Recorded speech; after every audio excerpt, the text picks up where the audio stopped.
दोस्तों बहुत बहुत स्वागत है आपका मेरे चैनल मूवीज़ रिकॉल हिंदी में। आज की वीडियो बाकी सभी वीडियो से थोड़ी अलग होने वाली है। मेरी आपसे रिक्वेस्ट है कि प्लीज़ वीडियो को पूरा देखिए ताकि आपको पूरी कहानी समझ में आए। वो तारीख थी 14 सितंबर 2006। करीब 9 बजे दिल्ली होशियारपुर एक्सप्रेस से कपूरथला जा रही डिम्पी ट्रेन में अपना सामान लगा रही थी और इस बीच फ़ोन पर अपने पति से बात कर रही थी।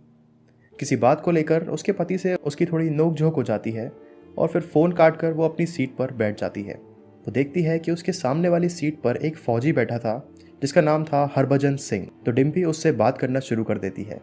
वहीं पर दो लोग और भी थे जो डिम्पी को काफ़ी अजीब तरह से देखते हैं और फिर वापस सोने चले जाते हैं। फिर डिम्पी उस फ़ौजी से पूछती है कि क्या उसकी शादी हो चुकी है। तब वो बताता है कि शादी तो नहीं, लेकिन उसकी सगाई ज़रूर हो चुकी है। तो डिम्पी उसे शादी ना करने की सलाह देती है और कहती है कि प्यार में जो लोग शादी से पहले कस्में वादे खाते हैं वो सब कुछ झूठ होता है और उसे सिंगल रहकर अपनी ज़िंदगी जीनी चाहिए। तब हरभजन डिम्पी से कहता है कि आप थोड़ा शांत हो जाइए और एक चाय पी लीजिए। फिर डिम्पी उससे पूछती है कि आखिर ऐसी क्या वजह है जो आज की यूथ शादी को लेकर इतनी जल्दबाजी करती है।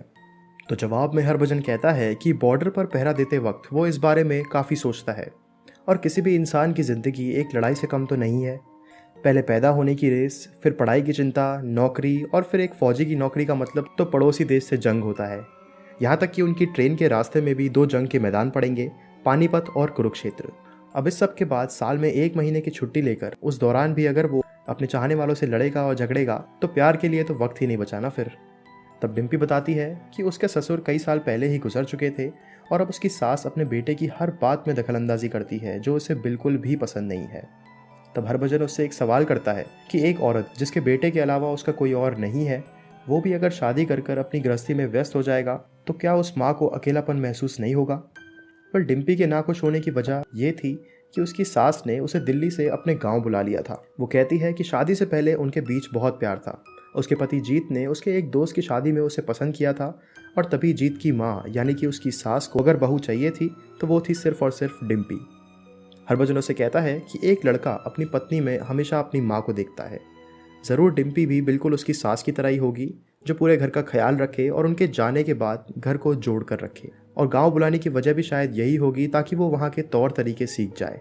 फिर हरभजन उससे अपनी सास का कोई माइनस पॉइंट बताने को कहता है जहाँ पर वो उसको माइनस से प्लस में बदल देगा। तब डिम्पी कहती है कि उसकी सास बहुत ही ज़्यादा अखड़ू है, अपना अधिकार जताती है और बहुत ही ज़्यादा कंट्रोलिंग है। तो हरभजन कहता है कि वो अकड़ू नहीं बल्कि स्वाभिमानी है। वो अधिकार नहीं अपना प्यार जताती है और वो कंट्रोल इसलिए रखती है ताकि अनजाने में भी डिम्पी से कहीं कोई गलती ना हो जाए जिसके बाद उसे मुसीबत का सामना करना पड़े। और देखा जाए तो डिम्पी भी बिल्कुल अपने सास के जैसी ही है। इसके बाद डिम्पी कहती है कि हरभजन के लिए ये सब कहना बहुत आसान है और वो तो अपनी छुट्टियां मनाने जा रहा है। तब हरभजन अपनी आवाज़ को थोड़ा सा ऊंचा करता है और कहता है कि निम्मी और उसके बीच भी कई दफ़ा झगड़े होते हैं और वो भी चिट्ठियों पर। वो एक दूसरे को चिट्ठी लिखकर अपनी नाराज़गी जताते हैं, लेकिन जब तक जवाब वापस आता है तब तक गुस्सा तो ख़त्म हो जाता है और रह जाता है तो बस प्यार। वो जब भी निम्मी से गुस्सा होता है तो एक लिस्ट बनाता है जिसमें वो निम्मी के 5 प्लस पॉइंट यानी कि अच्छी बातें लिखता है और दूसरी तरफ 5 माइनस पॉइंट यानी कि ख़राब बातें लिखता है। फिर वो डिम्पी को भी ऐसा ही करने को कहता है, जहाँ पर डिम्पी कहती कि उसकी लिस्ट तो सिर्फ माइनस पॉइंट से ही भर जाएगी। वो दोनों इस बात पर हंसते हैं और फिर हरभजन सोने चला जाता है। रात में डिम्पी हरभजन की बात मानकर लिस्ट बनाना शुरू करती है, लेकिन माइनस पॉइंट्स के कॉलम में सिर्फ मम्मीज़ बॉय लिखकर छोड़ देती है। वो थोड़ी देर तक कुछ सोचती है और फिर जीत को फ़ोन मिला देती है। वो जीत से कहती है कि वो कल उसे कपूरथला स्टेशन पर लेने आ जाए और मम्मी जी को उसकी तरफ से पैरी पौना कह देना। इसके बाद वो फ़ोन काट कर सोने चली जाती है। सुबह जब डिम्पी की आंख खुलती है तो वो देखती है कि 2 फौजी हरभजन सिंह का सामान लेकर जा रहे थे। फिर एकदम से हरभजन उसके सामने आ जाता है और लिस्ट के बारे में पूछता है और कहता है कि एक फौजी की ज़िंदगी का कोई भरोसा नहीं होता, वो कब प्लस से माइनस हो जाए कुछ नहीं कह सकते, इसलिए जो भी पल जीने को मिलता है वो उन्हें खुलकर जीते हैं और सबसे प्यार करते हैं। फिर डिम्पी कहती है कि भगवान उन दोनों की जोड़ी को हमेशा हमेशा सलामत रखे। तब हरभजन कहता है कि रब ने उसे मांगने से पहले ही बहुत कुछ दे दिया है। फिर वो उसे जीत से मिलाने की बात करती है और कहती है कि अगर उसकी ट्रेन मिस हो जाती तो शायद वो हरभजन से कभी नहीं मिल पाती। वो बेहद ही खुशकिस्मत है कि आज उसकी मुलाकात हरभजन से हुई है। इसके बाद जालंधर स्टेशन पर डिम्पी ट्रेन चेंज करती है और कपूरथला जाने वाली ट्रेन में बैठ जाती है। कपूरथला पहुंचकर उसका पति जीत उसे वहां पर लेने आ जाता है और फिर वो उसे हरभजन से मिलाने के लिए ले जाती है। जीत के पूछने पर वो बताती है कि हरभजन दरअसल एक फौजी है जिसके सोचने का नज़रिया सबसे अलग है। वो कुछ देर तक हरभजन को स्टेशन पर देखती है लेकिन उसे वो वहाँ पर नहीं दिखता।